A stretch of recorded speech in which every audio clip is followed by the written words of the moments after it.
అప్పుల బాధలు వెంటాడుతున్నాయా? అయితే 6 JVR వారి జాతిరత్నాలు ధరించండి. రైట్, బ్రేకింగ్ న్యూస్ చూస్తున్నాం. మన టీవీ స్క్రీన్ పై మెడికో ప్రియాంక మృతి తెలుగు రాష్ట్రాల్లో తీవ్ర విషాదాన్ని నింపింది. రోడ్డు ప్రమాదానికి గురైన ఆమె గత 6 రోజులుగా హాస్పిటల్లో చికిత్స పొందుతూ మరణించింది. ఇది ప్రమాదం కాదు, హత్య అనే కోణంలో పోలీసులు దర్యాప్తు ఇంకా ముమ్మరం చేశారు. అటు ప్రియాంక మృతిపై సీఎం చంద్రబాబు స్పందించారు.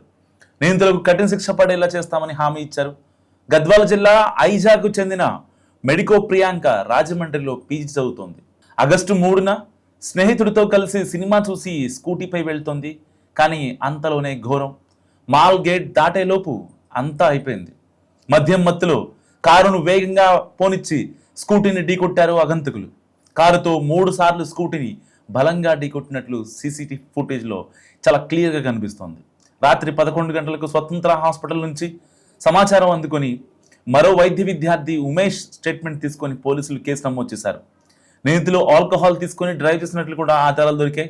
అటు ప్రమాదంలో తీవ్రంగా గాయపడి బ్రెయిన్ డెడ్ అయిన మెడికో ప్రియాంక హైదరాబాద్లో ఒక ప్రైవేట్ హాస్పిటల్లో 3 రోజులుగా మృత్యువుతో పోరాడింది. యాప్నియా టెస్ట్ చేయాలని వైద్యులు ప్రయత్నించినా ఆమె శరీరం సహకరించలేదు. శరీరంలో సోడియం లెవెల్స్ 16 కంటే తక్కువగా ఉండడంతో ట్రీట్మెంట్ సాధ్యం కాలేదు. సో ప్రియాంకను ఎలాగైనా కాపాడటానికి డాక్టర్లు విశ్వప్రయత్నం చేశారు. అయినా ఫలితం లేకుండా పోయింది. ఫైనల్గా ప్రియాంక చనిపోయింది. కానీ ఇంతటి సెన్సిటివ్ కేసును పోలీసులు ఎలా డీల్ చేశారు?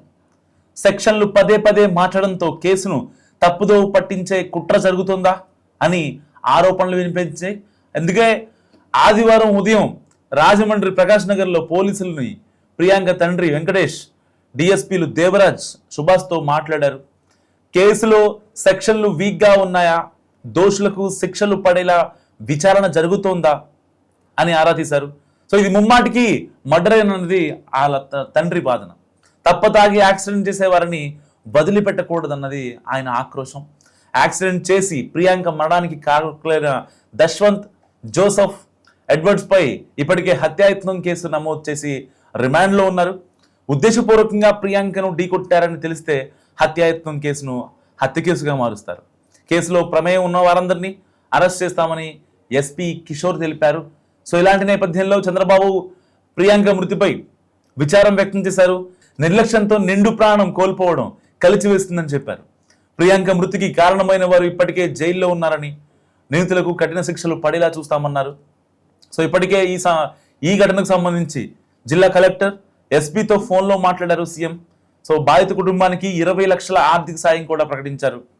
అండ్ ప్రియాంక మృతిపై పవన్ కళ్యాణ్ కూడా తీవ్ర విచారం వ్యక్తం చేశారు. అండ్ ప్రియాంక మృతి తనను ఎంతగానో కలిసివేస్తుందన్నారు డిప్యూటీ సీఎం పవన్ కళ్యాణ్. నిందితులకు కఠిన శిక్ష పడేలా చర్యలు తీసుకుంటామన్న పవన్ ప్రియాంక కుటుంబ సభ్యులకు ప్రగాఢ సానుభూతి తెలిపారు. అటు ప్రియాంక ఘటనపై ఇటు హోంమంత్రి అనిత కూడా ఆరా తీశారు. ఆమె తండ్రి వెంకటేష్తో ఫోన్లో మాట్లాడారు. అండగా ఉంటామని కూడా భరోసా ఇచ్చారు. ఇక్కడ జగన్మోహన్ రెడ్డి కూడా ప్రియాంక మృతిపై రియాక్ట్ అయ్యారు. ఎట్టి పరిస్థితుల్లో పోలీసుల నిర్లక్ష్యం వల్లే, కూటమి ప్రభుత్వ వైఫల్యం వల్లే ఈ ఘటన జరిగిందని, లేదంటే ప్రియాంక ప్రాణాలతో ఉండేదంటూ కూడా ఆయన చెప్పుకొచ్చిన పరిస్థితి. సో ఇలాంటి నేపథ్యంలో రాజమండ్రిలో హై టెన్షన్ వాతావరణం నెలకొంది. రాజమండ్రిలో ఆల్మోస్ట్ స్కూల్స్ అన్నీ బంద్ అయ్యాయి.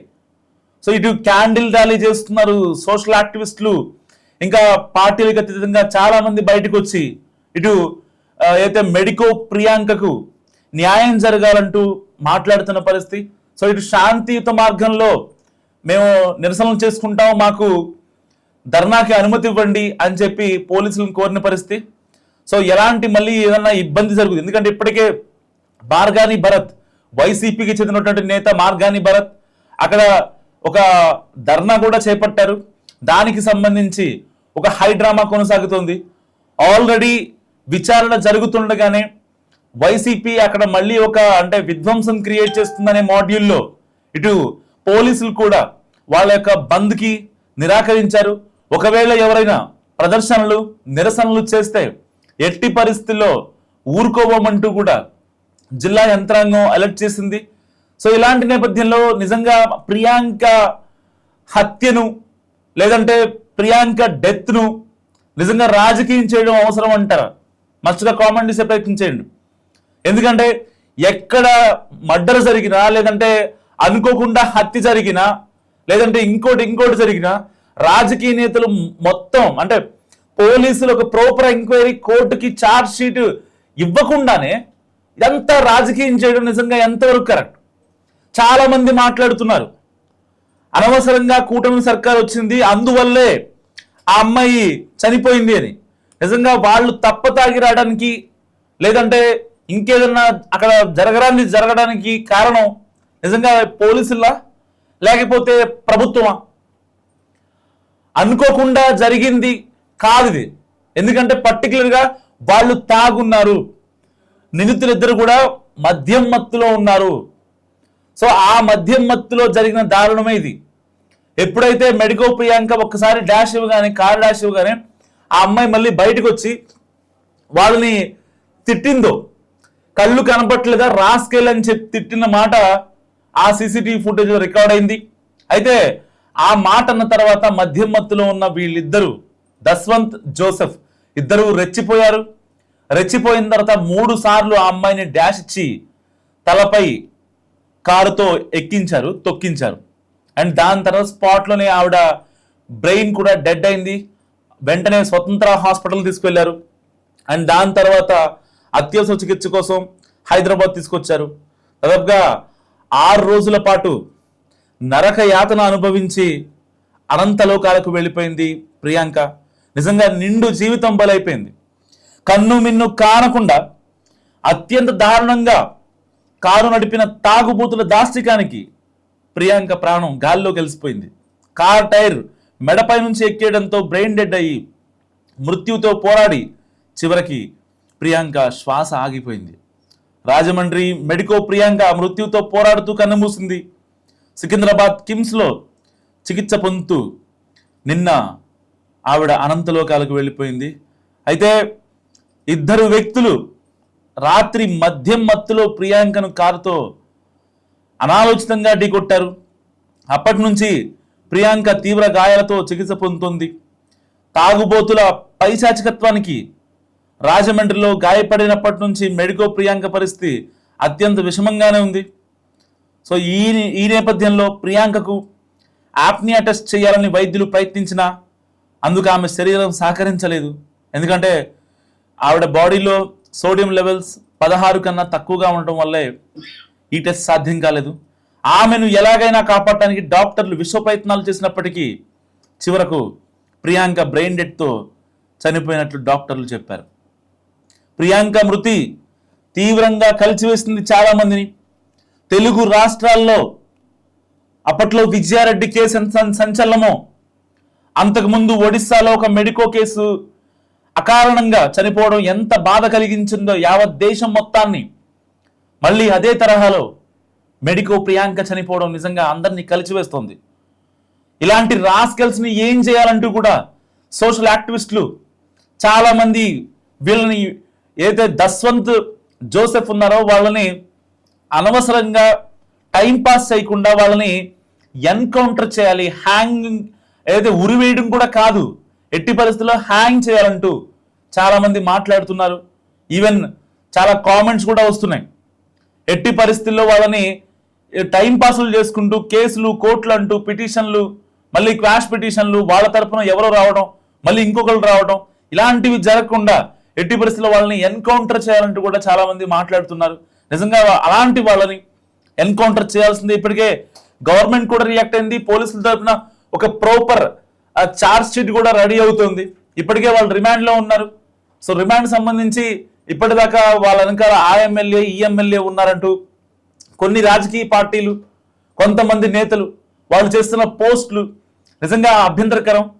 ఇక్కడ ప్రియాంక అంటే వాళ్ళిద్దరూ ఆ అమ్మాయిని వాంటెడ్గా చంపారా, లేకపోతే అనుకోకుండా ఈ ప్రమాదం జరిగిందా అనే విషయం బయటకు వస్తే వాళ్ళని ఎట్టి పరిస్థితుల్లో ఎన్కౌంటర్ చేయాల్సిందే.